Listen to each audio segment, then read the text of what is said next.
he estado teniendo memorias emotivas con respecto a este libro, que yo creo que a todos nos va a pasar, a todos nos va a pasar. Vamos a hablar un poco de la historia personal del autor, vamos a hablar un poco de cómo llega a estos temas, de cómo también en este libro se concentra una altísima querencia por este Valle de Elqui. Así que, bueno, ya están las luces prendidas, ya está el público ubicado. Muchísimas gracias por su compañía. Capiemos el frío con literatura, con cultura y con Patricio Barría. Muy buenas tardes, Patricio. Muy buenas tardes, estimado Oscar. Un saludo a toda la gente de acá. Primero que nada, agradecer a los organizadores y también a las caras conocidas que hay acá, a grandes amigos que han venido, que han participado desde un inicio o en diversas fases, digamos, de lo que ha resultado en este proyecto Supayhuasi, que es la iniciativa que hemos creado con el fin de recopilar diferentes historias, fragmentos de la memoria oral relacionados con la memoria indígena. Vamos a ahondar más ratito en la experiencia que ha significado Supayhuasi. Hemos estado toda la gente que en algún momento ha trabajado en cultura en este Valle del Elqui, muy cercanos a tu proyecto. Eres una persona muy vehemente en esta en continuar, en seguir esa resiliencia, se valora. Bueno, vamos un poco con la presentación. Investigador y escritor chileno, radica desde el año 2002 en el pueblo de Puyalles, en la comuna de Vicuña, al interior del Valle de Elqui, desde donde se dedica a la recuperación y estudio de fragmentos de la memoria oral relativos a la historia indígena. Trabajo que con el tiempo adquiere forma y es bautizado como Proyecto Supayhuasi, integrando el trabajo de colaboradores de Chile, Argentina y Perú. Y ahora sí, aplausos, señores, señoritas, niñas y niños de todas las edades, para Patricio Barría. Patricio, partamos ya, porque la historia, como toda historia que tiene así como un desarrollo cronológico, partamos por tus inicios, dónde naces tú y cómo llegas acá. Bueno, la historia de cómo yo llego acá es muy anecdótica. Yo nací en Valdivia, yo soy valdiviano, soy sureño, y llegamos acá por circunstancias de la vida, también por decisiones, a fines de la década de los 90, a principios de los 2000, cuando estaba el boom de los terrenos de Punta Los Choros. Nosotros con mi mamá compramos un terreno ahí. En esa época eran muy baratos, mucho más barato que ahora, y se pagaba unas cómodas cuotas mensuales y todo ese tema. Pero justamente ocurrió que tuvimos una gran crisis económica en determinado momento, y cuando llevábamos como la mitad más o menos cancelada este terreno, y finalmente lo perdimos. Entonces tuvimos que ir a Coquimbo, a la casa del dueño, y firmar ahí un acuerdo, y nos devolvió una pequeña cantidad del dinero total que habíamos invertido. 500.000 pesos fue la devolución en esa época, el año 2002, perdón. Y bueno, en ese mismo momento, el mismo día, yo le digo a mi mamá, vámonos para el Valle de Elqui, porque bueno, yo ya había leído sobre el tema indígena, de los diaguitas, tema de petroglifo, era como una obsesión que tenía yo por conocer esa historia, y ya llegué con ese digamos, ímpetu. Y llegamos acá en la micro al terminal de Vicuña, y cuando nos bajamos en el terminal, yo veo los colectivos amarillos que tenían el cartel que decía Diaguitas. Entonces yo le dije a mi mamá, vamos para allá. Por el nombre. Solo el nombre. Por el nombre. Yo llegué por los nombres. Yo pensaba que en Vicuña habían Vicuñas y en Diaguitas, Diaguitas. Así no sabía nada, pero estaba muy interesado en conocer todo lo que había acá. Entonces yo le pregunto al chofer del colectivo, que era el Caperuso, un famoso artista de la música ranchera de Diaguitas, que justamente él me llevó, y le pregunté si había alguien que vendía terrenos, y me dijo, sí, hay una persona que tiene en Puyalles. Ya, nos bajamos ahí en la casa, en la casa de la persona que tenía esos terrenos, y le preguntamos, ¿le quedan terrenos a la venta? Sí, nos queda uno. Ya, vamos a verlo, listo. ¿Cuánto vale? 500.000 pesos, 500 lucas, era la misma plata que teníamos. Y bueno, a raíz de eso es que yo estoy acá en Puyalles desde el año 2002. Tengo una pregunta ahí con respecto, porque decir, llegas a Vicuña, piensas que hay Vicuña, llegas a Diaguitas, piensas que hay Diaguitas. Hay un interés a priori, hay un me imagino yo, un un patito barria, chico, teniendo este interés así en el colegio, en historia.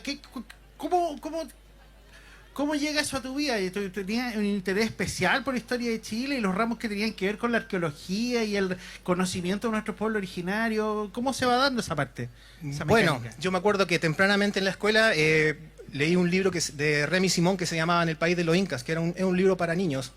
Y en ese libro hablaba de cosas del imperio incaico, y ahí fue, digamos, una de las cosas que a mí me motivaron el interés hacia la cultura andina, digamos, ya de temprana edad.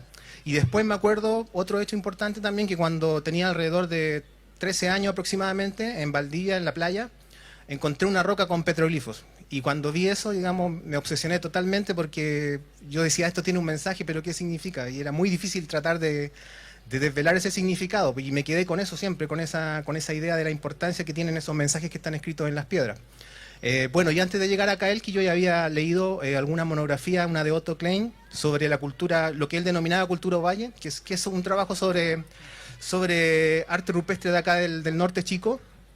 Y cuando llegué acá también, pues, llegué a la piedra marcada de Uchumí, también fue un hito muy importante, digamos, en mi búsqueda de ese tipo de memorias antiguas.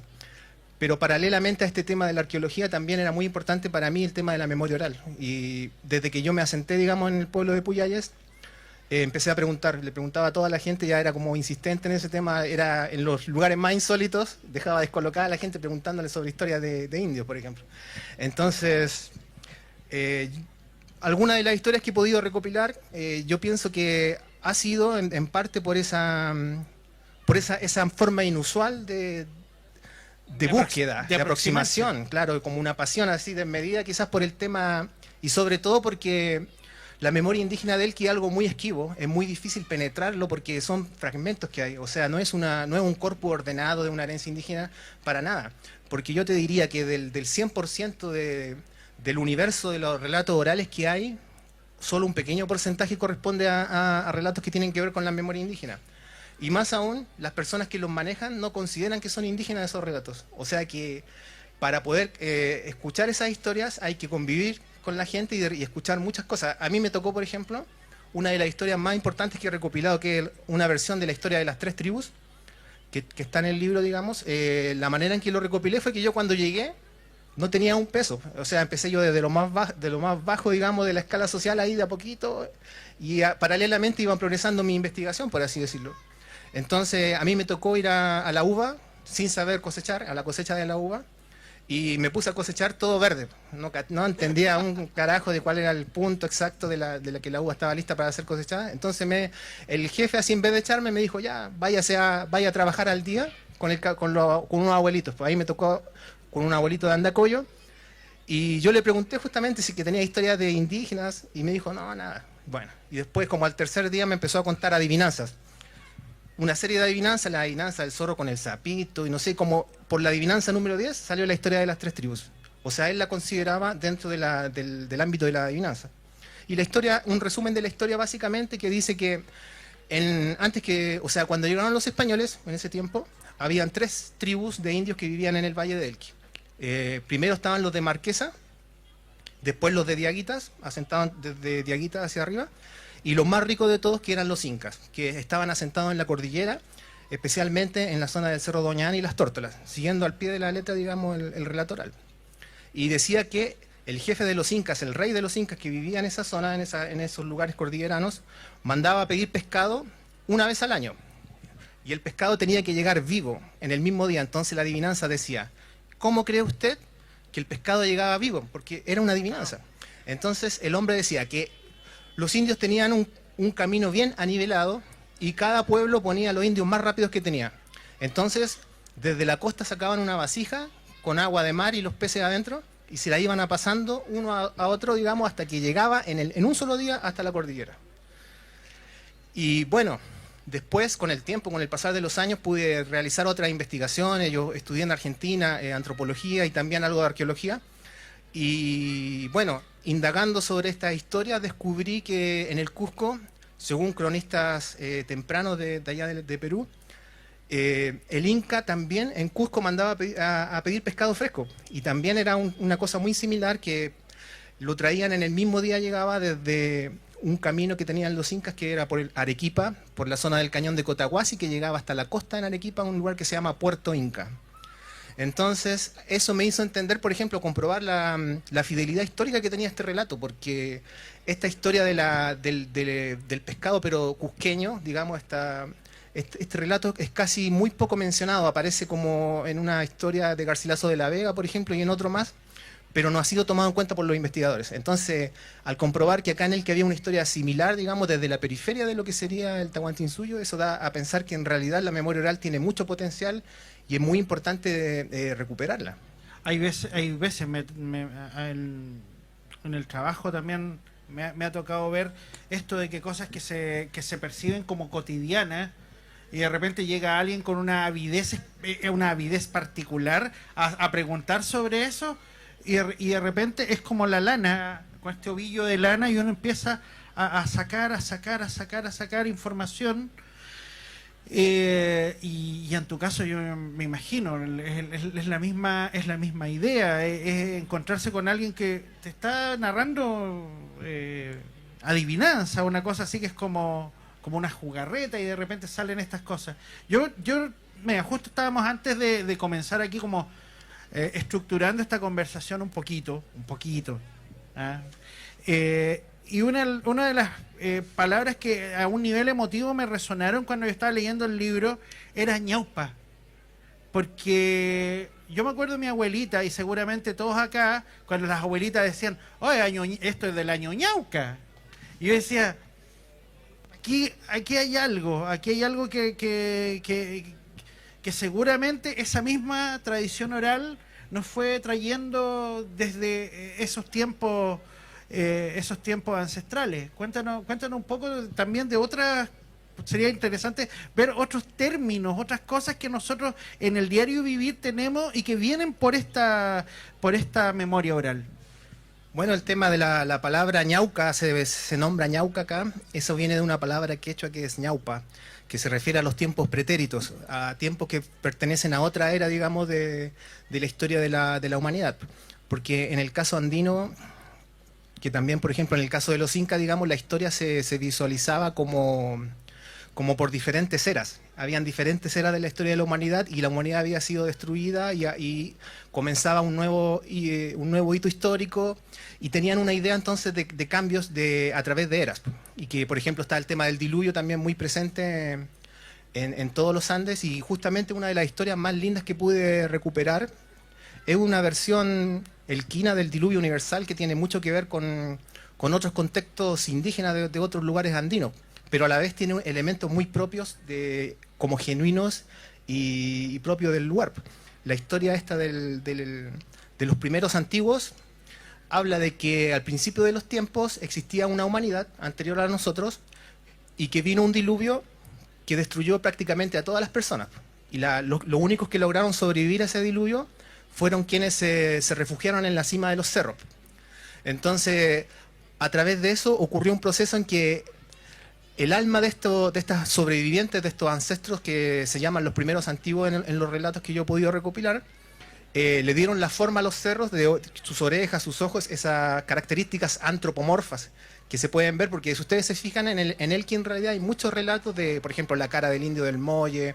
Después está también esa misma historia en la quebrada de Paihuano, en el cerro La Nariz de Puyalles también.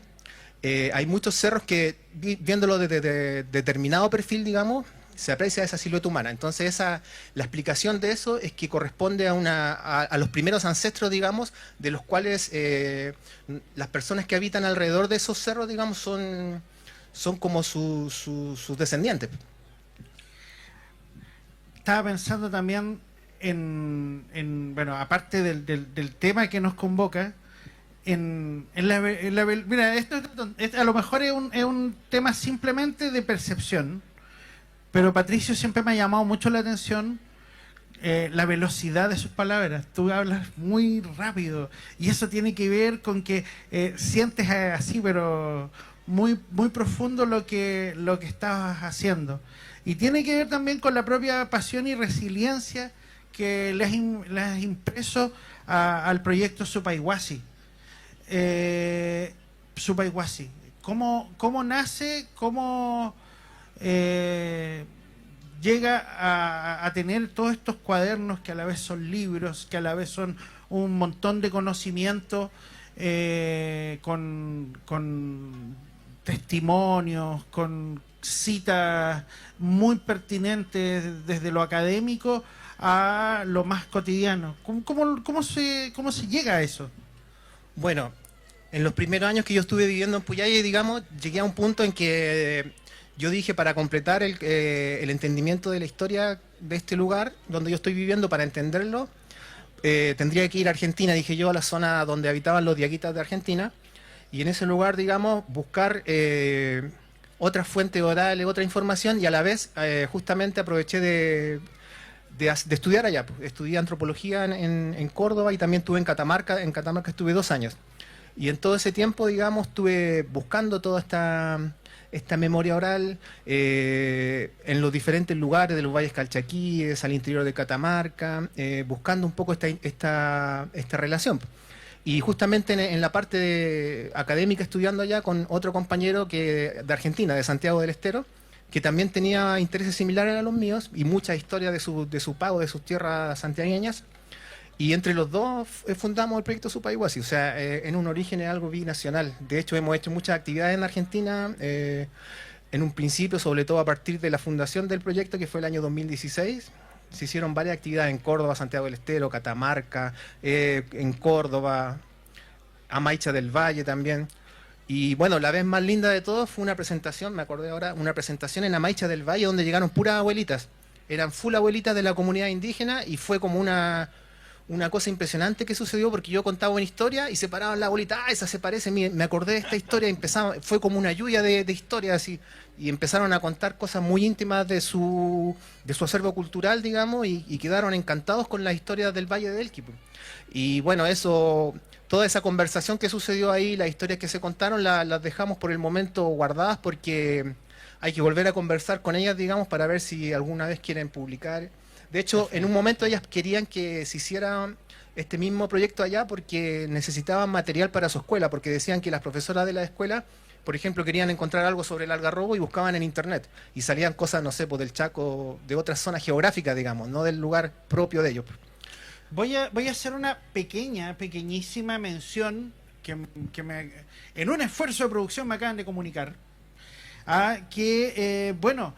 hoy día, por el Día de la Diversidad, en la Torre Bauer está con una iluminación especial. Entonces, si alguien aquí en la plaza de repente quiere ver una cara distinta de nuestra Torre Bauer, puede visitarla en este momento, ver esta iluminación.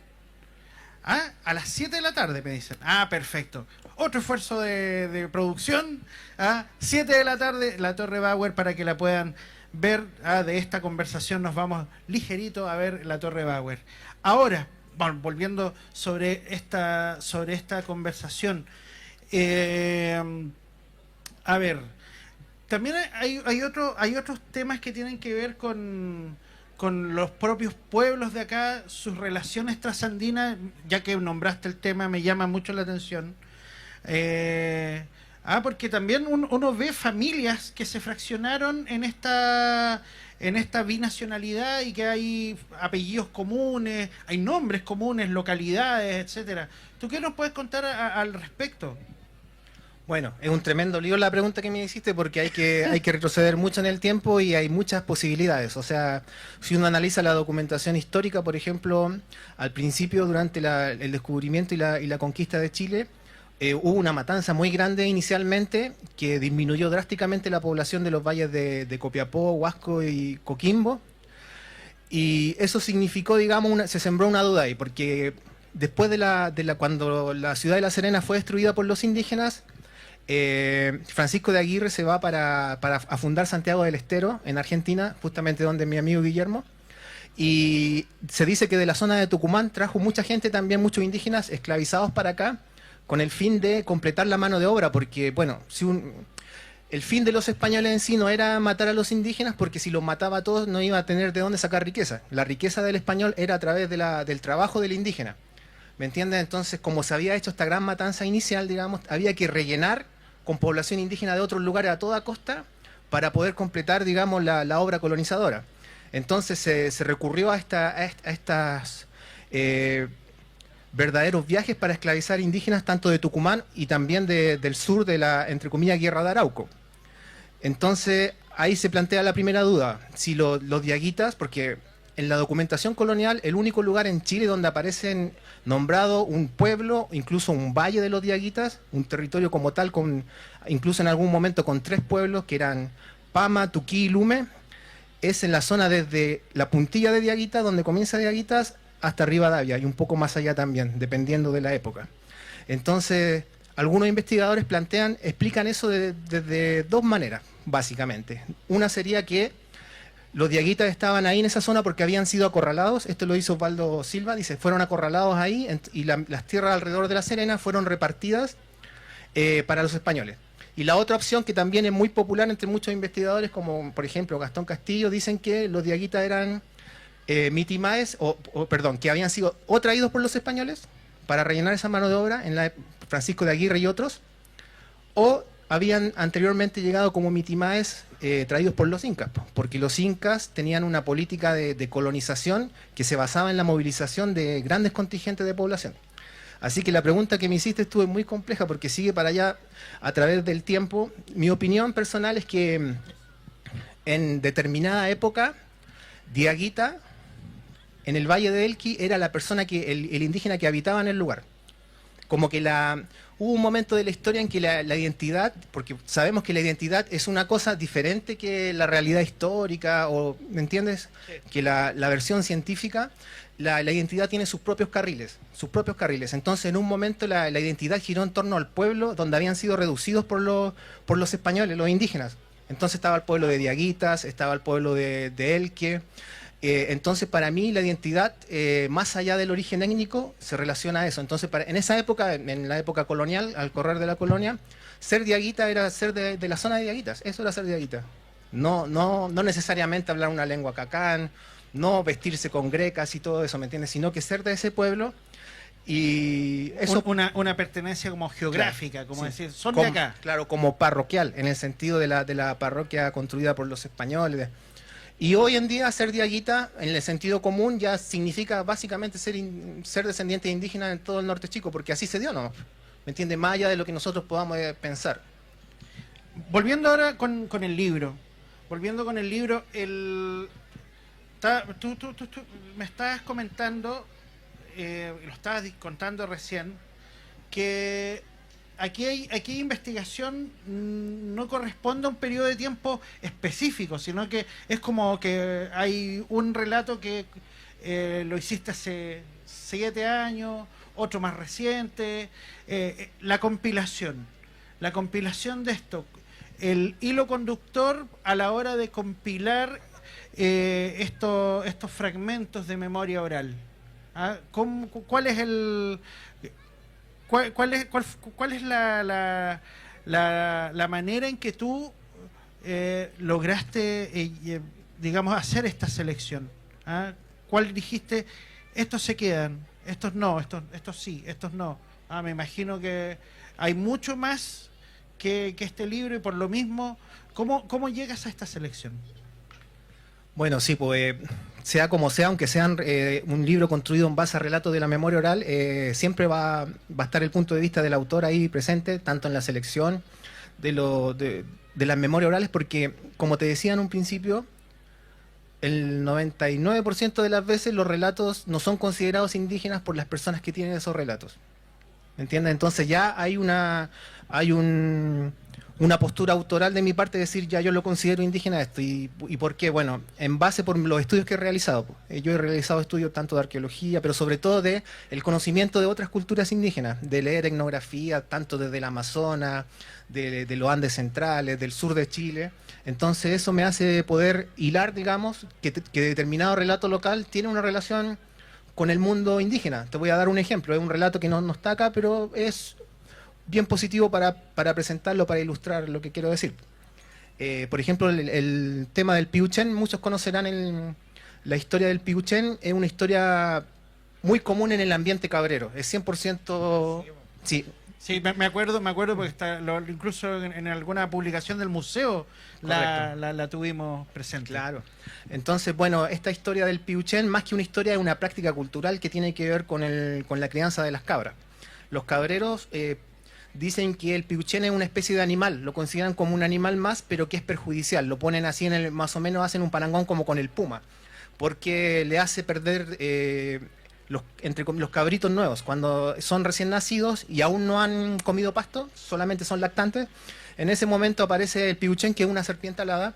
Los guatones que le dicen. Claro. Los chiquititos le dicen los guatones. Entonces van a los corrales, digamos, y vampirizan a estos cabritos recién nacidos y les sacan toda la sangre y los dejan secos. Entonces los cabreros acá, cuando ustedes van a una majada y ven una bandera blanca, por ejemplo, eso te da a entender que ahí tienen un tema con el piuchen, porque esa bandera se pone para espantarlo. Al igual que a veces en un poste alto, digamos, ponen un cráneo de vacuno también, eso también tiene que ver como con una defensa hacia el piuchen, digamos. Bueno, y después yo pude obtener información del sur de Chile, de la zona mapuche, y ahí me explicaron, digamos, que varias cosas sobre el piuchen. Para empezar, que el piuchen es una especie de secreto que tiene que ver con el guillatún, que es una de las ceremonias más importantes del pueblo mapuche.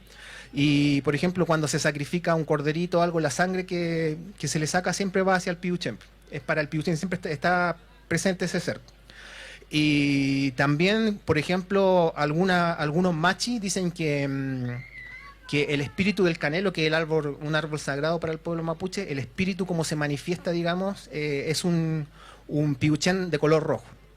Entonces, a partir de eso, me di cuenta que en el caso del pueblo mapuche, digamos, existe una relación de reciprocidad con ese ser piuchen, que es una de las manifestaciones de los espíritus dueños de la naturaleza, que siempre son 4, pero son cambiaformas, se pueden manifestar en muchas cosas, y una de las formas de manifestarse es con una forma de serpiente alada que es denominada piuchen.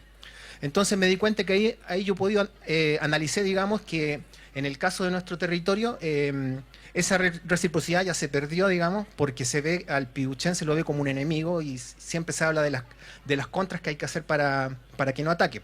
En cambio, en el mundo mapuche se establece un trato con él y además él te ayuda. O sea, hay un intercambio. Uno le da algo y él te ayuda también de otra forma. El tema... quería volver sobre la selección, porque de verdad yo me imagino que tú te debes encontrar con muchos de estos fragmentos. Tienes que contrastar fuentes, de repente, no sé, una historia se construye entre varios testimonios. Cuéntame un poco de esa parte, porque yo, no sé, creo que también es muy interesante cómo llegar a una versión definitiva entre varios testimonios. Me parece muy bueno. Bueno, ahí son muchas variables que hay que analizar. Por ejemplo, yo te puedo contar que hay una historia que es sobre una formación rocosa que está en el Cerro La Moyaca, que es el cerro que todos se conoce popularmente porque ahí supuestamente cayó un ovni. Bueno, ese cerro, el Roswell chileno, ahí hay una forma, una línea de rocas negras, como una veta, digamos, negra, gigantesca, que se ve desde muy lejos. Y don Armando, que era machi de Puyaya, un yerbatero muy conocido que en paz descanse, él me contó hace mucho tiempo, me dijo, mira, ve esa forma que está ahí, esa forma de culebra, me dijo. Mi mamá decía que era un culebrón y se empezó a reír y después me dijo las cosas que decía mi mamá. Ya, eso fue como el año 2004, más o menos. Y bueno, esa historia estaba ahí nomás, yo la anoté, digamos, después que él me la contó. Y no tenía mucho que decir al respecto hasta que posteriormente, en otro relato del diluvio, que lo nombré anteriormente, se dice que para salvar a la humanidad que estaba pereciendo durante el diluvio, salió una culebra desde una laguna, que algunos dicen que es la laguna donde está el embalse de la laguna. Porque, bueno, a todo esto, el embalse de la laguna, digamos, no es artificial, o sea, es una laguna natural que fue, digamos, acondicionada para convertirse en un embalse. Bueno, y se dice que de esa laguna o de una laguna X de la cordillera salió una culebra descomunal desde abajo de la tierra y que empezó a levantar los cerros, y que la que está en la Moyaca quedó petrificada ahí desde esa época, en que como si fuera una especie de salvador de la gente de Elqui. Esa historia me parece muy linda y también tiene esta historia del diluvio tiene como ribetes similares en algunos puntos con el diluvio mapuche, pero a la vez tiene cosas diferentes, porque está petrificado ahí. Y partes con el caballero yerbatero, él te trae un recuerdo de su madre, y a su vez después contrastas con otra fuente. ¿Ya? Y ahora, esa es como la mecánica, o hay de repente algún relato que sea así como que apareció de una vez una sola persona y te lanzó todo. Eso me pasó solamente en el Río Hurtado, pero háceme acordar de la historia del Río Hurtado, porque primero quiero hacer una aclaración que muchas personas Adelante. cuando leen mis libros piensan que está lleno de memoria indígena en el Valle del Elqui y que llegar y preguntar y hay miles. Y sabes tú que es lo más difícil que hay, porque es como encontrar una aguja en un pajar. Del universo del 100% de historias, de la memoria oral, de adivinanzas, de cosas que se narran, solo un pequeñísimo porcentaje corresponde a historias de la memoria indígena. Eso también quería aclararlo. Y sobre tu pregunta Sí. de Hurtado, una vez yo cuando llegué acá, el primer transporte que tuve fue un burro. Yo salía a burro, tenía aparejo y todo, y con eso me iba a acampar, a ver los petroglifos, qué sé yo. Bueno, hoy en día tengo una moto y hace como 3 años me fui a Hurtado en uno de mis viajes y llegué al camping de Hurtado y el dueño del camping tenía varios morteros quebrados. Estaban quebrados morteros, instrumentos de molienda antiguos. Y yo le pregunté sobre esos morteros y me dijo, no, porque lo que pasa es que eso lo rompieron los indios. Y ahí me contó una historia que dice que cuando llegaron los españoles, los indígenas, viendo que no iban a poder ganar la guerra, lo que hicieron fue destruir todo lo que tenían, todo. Dice, quemaron sus cosechas, rompieron sus vasijas de cerámica, tiraron la chicha, la volcaron al piso, quemaron los cultivos, quemaron sus casas. Mataron los animales que tenían y se llevaron lo mejor a las tumbas, o sea, se enterraron, digamos, con todas sus principales riquezas, sus mejores animales y comida. Entonces dice que esa es la explicación por la cual todos los morteros aparecen partidos a la mitad. Y bueno, es algo muy real. De hecho, uno siempre, la mayor de las veces que se encuentra un instrumento de molienda como un mortero, está partido. Y eso fue la única vez que yo he podido obtener una historia tan rápida. Y dije, ¡oh, qué fácil! Porque la otra historia ha sido a veces hasta un parto, como esa que te digo. Claro, porque de repente una historia no avanza. No avanza, como que y no es que tampoco, me imagino, andas buscando una historia en específico, sino que son historias que emergen, que aparecen de la experiencia in situ, el trabajo en terreno. Hoy vamos a hacer la última parte porque nos quedan 10 minutos. Y los últimos 10 minutos son, como siempre digo yo, cuando el cantante ya no le queda voz en la quinta canción y empieza a hacer que el público cante. Ahora los voy a hacer cantar a ustedes, por favor. No, nos quedamos a cantar. Vamos a hacer las preguntas del público. ¿Quién tiene preguntas para Patricio Barría con su libro? A ver, por allá. Alejandra. A ver. Gracias. Hola, Pato. Hola, Alejandra. Primero agradecer, ¿no?, que esté acá Patricio Barría, aplaudir también el gran esfuerzo que ha sido el proyecto Supayhuasi. Para quienes te conocemos de esos años cuando salía ahí en burro, con el Efraín. Me es muy grato estar acá escuchando además el trabajo de tantos años, ¿no? Porque ahí se ve como una publicación, pero me consta el esfuerzo y la motivación que hay detrás.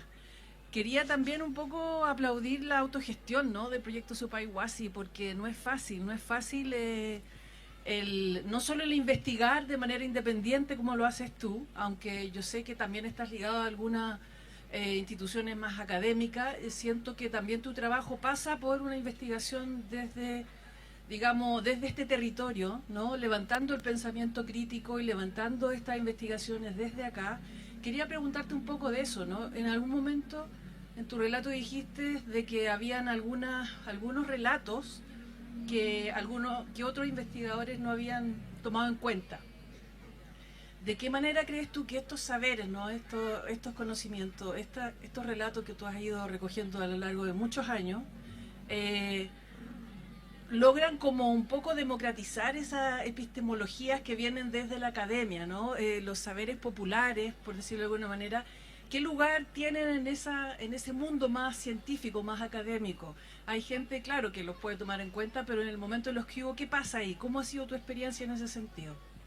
Bueno, es una muy linda pregunta, pero lo que sucede generalmente, si ustedes se fijan como narré la manera en que yo viví toda esta situación en la vida en Puyalles, fue la única forma, digamos, en que pude obtener esas historias, porque imagínate que si yo hubiera ido como investigador y tú le preguntas si tienen historias de indios, entre comillas, te van a decir que no hay nada de eso, y de hecho, la mayoría de las personas que tienen esa historia piensan que no, o sea, piensan que en realidad que no las tienen, pero cuando sí realmente las tienen. Y ni siquiera me hubiera servido ser un investigador y practicar, por ejemplo, una estadía prolongada, digamos, a los Malinowski, porque siendo investigador tampoco hubiera obtenido esa historia. O sea, yo como la obtuve fue viviendo, porque no me quedaba de otra más que vivir la misma vida que vivían los lugareños de Puyalles, sobre todo, y de esa forma, bueno, fue que pude encontrar todas estas historias. Y yo pienso, para mí, y en mi trabajo se refleja que el diálogo de saberes entre los saberes locales y los saberes académicos es una perspectiva muy importante para poder ampliar el conocimiento del pasado. Y hay muchas historias que cuentan en la oralidad, que uno después al estudiar otra fuente histórica o arqueológica se da cuenta que tiene mucha razón. Solamente un dato te voy a dar, que estoy investigando ahora sobre el tema de la historia de las dieguitas. Las dieguitas es uno de los relatos más comunes de dieguitas para explicar por qué se llama dieguitas el pueblo. Los que conocen la historia básicamente muy sencilla dicen que había una vez un señor que se llamaba Diego y que tuvo muchas hijas y eran todas mujeres. Y eran mujeres muy hermosas que llamaban mucho la atención y las apodaron las dieguitas. Y por eso el pueblo se llama Dieguitas, por las Dieguitas. Bueno, yo estuve estudiando mucha documentación histórica de diferentes épocas y aparece, por ejemplo, datos de diferentes épocas. Desde 1824, por ejemplo, dice, hay un vacante en escuela de Dieguitas. Después, en otras épocas, Valle de las Dieguitas. Hay un plano de 1810 que dice, pueblo donde vivían los indios, dice, pueblo de los indios Dieguitas. Y entonces, al final, uno se da cuenta que este tema de las dieguitas es un tema que aparece en la documentación, que es algo real, no es simplemente un invento al no tener cómo explicar el nombre del pueblo. Incluso la mención a mujeres con el artículo femenino, las, aparece incluso en 1600 y tanto, muchas veces aparece Valle de las Dieguitas. Entonces ahí hay todo un tema que reflexionar, por qué aparece el artículo femenino cuando se habla de los dieguitas acá en la parte de Elqui, ¿me entiendes? Que tampoco ha sido tomado en consideración por ningún investigador, al menos de lo que yo he leído, por qué se habla como un artículo femenino, y el relato oral dice lo mismo, dice que hay una importancia de un grupo de mujeres en la fundación del pueblo. Entonces habría que ahí escarbar un poco más para ver qué onda. Pero como te digo, hay muchos relatos de la memoria oral que tienen al adentrarse, digamos, en otras fuentes, darle la oportunidad a la historia local, a la forma local de ver el pasado, de darle esa relevancia que se merece, tú te vas a encontrar con que sí tiene mucho que decir y mucho por entregar. Muchas gracias, muchas gracias. Buenas tardes, buenas noches. Muchas gracias por tu trabajo, Patricio. Felicitaciones por la presentación. Quería tocar dos puntos, si puedes rápidamente hablarnos sobre eso, si aparecen en tus investigaciones. Bueno, hay un elemento que caracteriza al Valle del Elqui hoy en día, que es su alta presencia de pueblos de otros lugares de Bolivia, de Argentina. Hay una migración constante de diferentes partes. Yo creo que es una característica que ha tenido el Valle del Elqui a lo largo de los años. Siempre ha sido un valle transversal de mucho tránsito de diferentes pueblos. Entonces quería ver si en ese sentido tienes relación con lo que hemos estado hablando, pero también hacer un punto también con lo que es el pueblo mapuche en esta zona, porque se tiende a pensar que aquí no había pueblo mapuche, y en estos procesos identitarios de qué es ser diaguita, qué es ser indígena, yo creo que hay elementos propios del mundo mapuche acá, ¿no? También siempre se suele pensar que, por ejemplo, cuando se habla de los tehuelches no eran mapuches, los lafkenches no eran mapuches, pero es una denominación dentro del mapudungún. de los diferentes lugares que se habitaban, la gente del Pehuen, la gente del mar, etcétera. Entonces, asimismo hay Picunche, que es la gente del norte.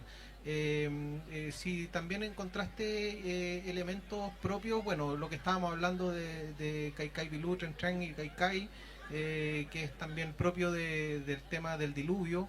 Entonces son elementos que se van repitiendo y que hacen alusión de que quizás había un aglutinamiento de la cultura del mundo mapuche, que después fue cercenado, cambiada o moldeada por ser un valle de tanto tránsito y de diversidad, posteriormente la llegada de los incas y luego la de los españoles. Gracias. Muchas gracias, estimado, por su pregunta, muy interesante. Estudiando la documentación histórica se puede encontrar que durante la colonia, desde muy temprano, digamos, se delimitan 4 grupos étnicos que aparecen, digamos, con ese nombre del grupo étnico en la documentación. Uno son los huarpes, que eran traídos principalmente de San Juan, de la zona de San Juan, traían para rellenar justamente las encomiendas, porque como había una gran carencia de mano de obra, estaban los huarpes, estaban los churumatas o churumatos en el pueblo de Elque. Los churumatas, todo esto, por la documentación etnohistórica se puede saber que era un pueblo originario de la zona sur de Bolivia, especialmente de la zona de Tarija, y que durante la colonia aparecen en diferentes lugares como en Salta, en Jujuy y hasta Tucumán. Aparecen los churumatas, y en el Valle de Elqui también estaban en el pueblo de Elque, que es el actual pueblo del Tambo. Ese era el pueblo específico de los churumatas. Y también, bueno, en la Taza de Santillana aparecen los churumatas también alrededor de la mina de Andacoyo. Y con eso se daba como para plantear de que eran mitimaes especializados en el tema de la minería.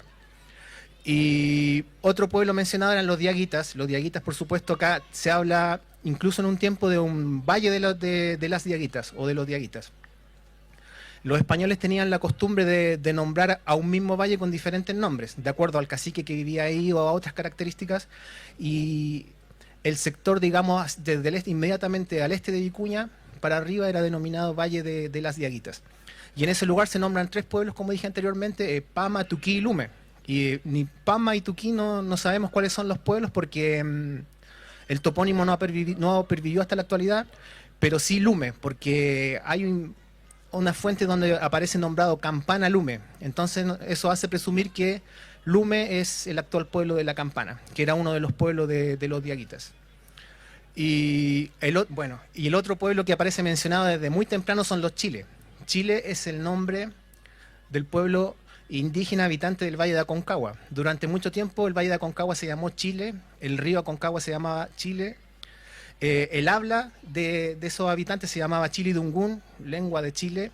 El mar alrededor de la desembocadura de la Aconcagua se llamaba Chililafquén, mar de Chile. Entonces era una gran, entre comillas, salvando toda la distancia de la definición de nación, pero aparecía incluso mencionada por algunos como una nación, Chile.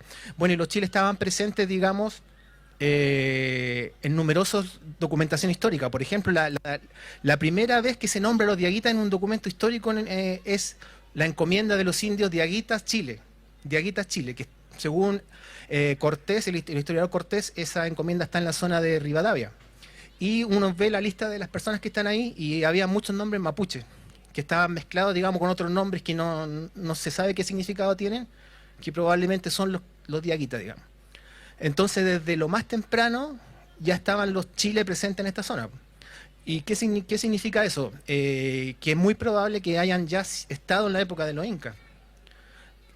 O sea, ellos probablemente han sido mitimaes también traídos por los incas. Y históricamente habría que ver anteriormente cómo era la relación interétnica ahí con Chile. Pero, por ejemplo, los estudios de la toponimia indígena, o sea, de los nombres de los lugares en el Valle de Elqui que tienen un nombre indígena, el porcentaje de nombres quechua es alrededor de 40% y mapuche 30%. Son mayoritarios. Hay una gran influencia de ambas culturas, tanto quechua como mapuche, en toda la historia indígena desde muy temprano.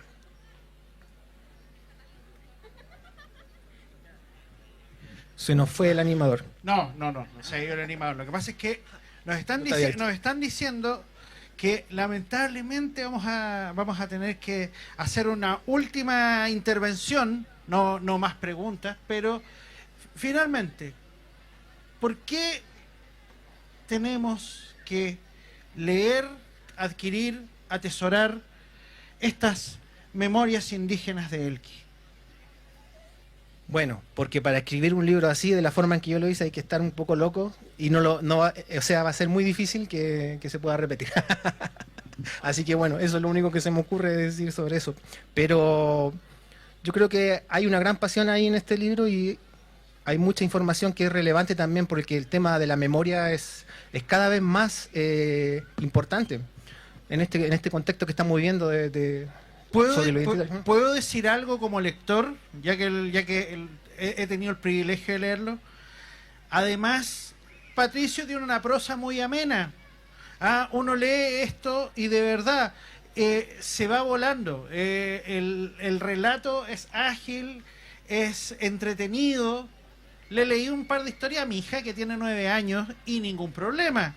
Entonces, por lo mismo, es accesible. Principalmente eso. Muy accesible. Un aplauso para Patricio Barriá. Muchas gracias, muchas gracias.